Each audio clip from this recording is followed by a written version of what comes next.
Street. Thank you, Mr. Speaker. Order. I've called the Honourable Maryan Street.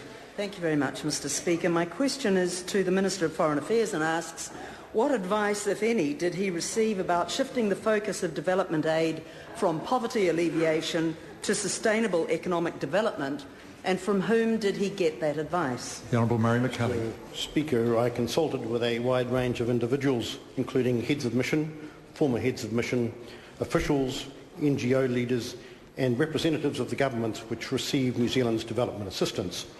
I also consulted with the New Zealand public, who consider the National Party's policy of changing the previous focus of the aid program and elected a national-led government.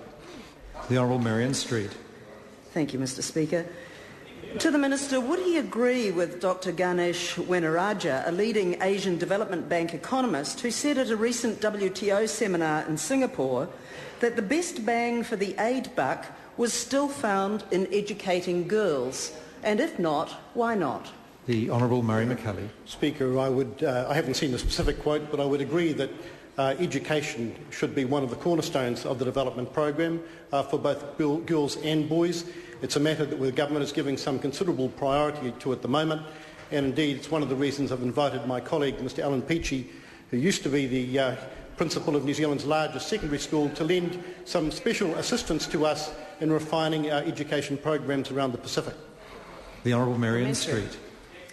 Why, when an Asian Development Bank report released in April of this year found that only 62% of primary-aged girls in Papua New Guinea were attending school, does the Minister consider gender issues, quote, not a preoccupation, unquote, in the long-term efficient application of aid? The Honourable Mary McCully. Speaker, as I made clear in my earlier answer, I think education is one of the cornerstones for the future of the region, particularly if it's going to lead to sustainable economic development. I don't believe that it's excusable to ensure that either boys or girls miss out on those opportunities. The Honourable Maryan Street.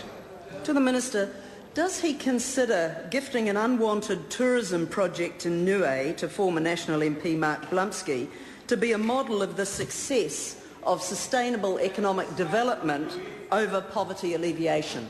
The Honourable Mary McCully. Speaker, yes I do. In the year in which I inherited the portfolio, New Zealand spent $21 million in development assistance in Niue. Niue, for the information of members, sir, has a population of 1,000 people.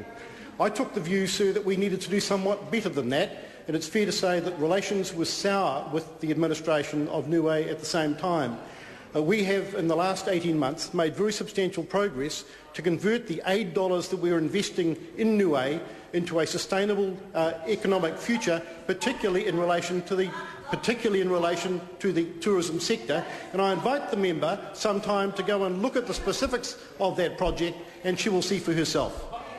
Question number 9, Nikki Kay. Mr. Speaker, question